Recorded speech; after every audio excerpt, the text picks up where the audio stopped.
Hello friends, and welcome to another journal with me. Today we are setting up my autumn to be read. This is what I'm currently reading on my Kindle, and some of the books I have actually already finished already, but I still wanted to obviously include them in the autumn to be read because it's kind of just an overview of what I am going to have read over the autumn. So those are the 3 books that I have already finished. And then I'm going to be making it obviously very autumnal, and this video is actually part of a Halloween journal challenge which is hosted by Kia Creates, and every single day in October there will be a new video on YouTube following one of the spooky or autumnal prompts, and there's lots of different creators that have made journal with me's. So my theme was autumn hues. So of course I will be using lots of autumnal colours in my spread. So I felt like the best way to start off with autumnal colours is to try and create the background, which would be made up from mostly vintage paper. I really love using vintage paper in my journal. I find it so easy to use. It's never like really thick, so it doesn't take up too much room, and I feel like even though people might see the pages as quite similar, every single page is usually a different shade, has a different type of font, and obviously if you get some in different languages, then even better. So I actually have a really huge collection of vintage books because I include vintage paper packs into my monthly Patreon rewards. But what I tend to do is when my pen pals send me vintage paper, that's the paper that I'll use in my journal, just because it's usually something different to what I already have, which is why a lot of these are different languages, because they have been sent to me from different countries. The reason why I wanted to do an autumn to be read, because if you watched my previous journal vlog, then you might have seen me already make one in my journal, and that is true. I did already make one briefly in my journal, but I don't know, it just didn't feel like finished in a way, and I actually really like the original spread that I did. And it's really easy to just scribble down any books that I want to read that people have recommended to me. So I really like that spread as kind of like a non-committal kind of situation, whereas these are the books that I definitely am going to read. So I wanted to just have more of like a visual to be read list, and I have never done a spread with like the little book covers, and whenever I see people do them in their reading journals, I always think they're really cute, and I was like, I really want to try that one day. So I felt like this was the perfect time to just kind of do that and just have a nice spread for all my autumn reads, and then hopefully following on from that spread there will be all of my reading spreads about the books, because I haven't actually started any of my reading spreads so far from the 3 books that I have already finished, so it's kind of perfect timing really. So I just use lots of different bits of ephemera. Lots of these are from my pen pals, and this one is kind of like a little library card, so I was like, that should definitely go into the spread.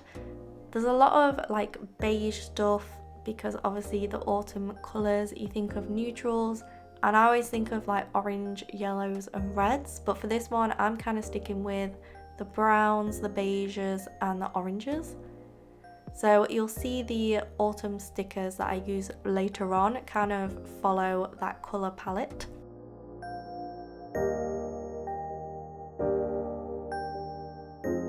So as part of the Halloween journal challenge, all of the creators were given some questions to answer if they wanted to, just related to autumnal Halloween things. So I thought I'd answer a few of those. So the first one is autumn reading or autumn baking. So I feel like you can probably guess my answer with that one. I prefer autumn reading, although last autumn I wasn't really reading that much, but I definitely wasn't baking either. So if this is your first time to my channel, then I'm kind of new to the whole reading thing.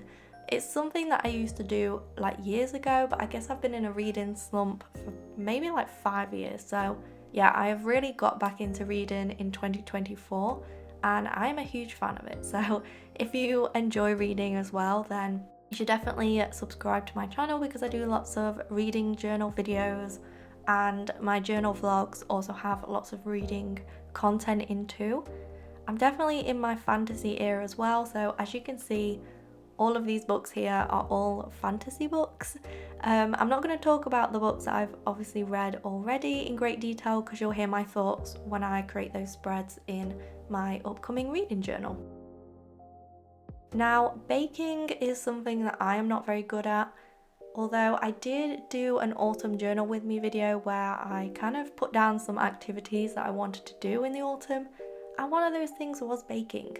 But as I mentioned there, I always buy like the ready-made packs because I am really bad at baking. My mum is like really good at baking, and when I was a kid, I always used to try and have a go at baking stuff, and it would just always be a disaster. I'm not really sure how, but it just always went wrong. So I just find that if I get the little kits, it's really easy to like make the mix and then just put it in the oven or in the air fryer, and yeah, it's really easy to bake things that way. So I'm gonna be on the lookout for a spooky cupcake kit because there are usually plenty of those around in the supermarkets. So for me, I do prefer autumn reading, but I am definitely going to try and do some autumn baking at some point. So hopefully I will try and document that as well in my autumn vlog, but we shall see because it might end up being a disaster. Another question is an autumn activity you've always wanted to try. So I always love it when I see people that have like handmade wreaths on their front doors. I see more people do it at Christmas, but I really like the autumn ones where they have all the bracken, that's all brown, and then loads of other cute things and pine cones. And with me living like a 5-minute walk from like a huge forest, it's something that I could very easily do, and I've always wanted to, but I just never have because I guess I'm kind of a little bit intimidated as to how to actually make the wreath. Like, I feel like if I had a go at it, it would just look really empty or just terrible. And I'm also scared that I wouldn't attach all of the objects to the wreath correctly. And you know, it gets pretty stormy here in the UK and windy, so I would be scared that it would blow away from my front door and all my hard work would disappear down the road. So if I did make it, maybe I would have to just hang it up inside, but then also Ralph, my cat, might try and attack it. So yeah, that's something that I have always wanted to have a go at, I just never have. So we'll see, maybe I'll give it a go. If you've got any tips on how to make an autumn wreath, then please let me know in the comments. And also let me know if you've read any of these books as well, because there's a lot that I am yet to read. And if you have read the Bridge Kingdom series and are wondering why only 2 of the books are on there, it's because I'm only going to read those 2 for now, and then if I really want to read the other 2 in the series, because from what I can gather it seems to move on to different characters like their children, then I will read those after I finished all my other ones on my to be read.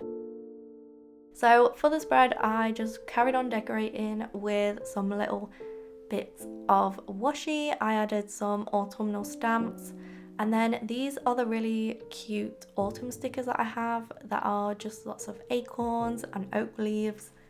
So I just used those to decorate around the edges.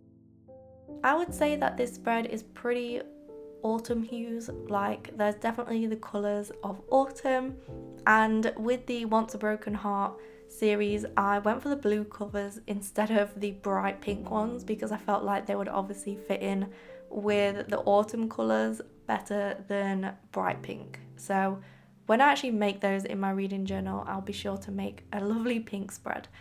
So yeah, this is my finished to be read. I really hope you enjoyed watching this last minute video, and I'm going to quickly show you my other to be read spread that I did that I mentioned earlier, so you can have a little look and see how it's quite different and maybe let me know which one you prefer best. So yeah, I really hope you get to see all the other videos in the Halloween journal challenge. So thank you to Kia again for letting me join in for my first time. I'm really excited to see everybody else's videos too, so you should definitely go and check those out. So thank you so much for watching, and I will hopefully see you guys in the next one.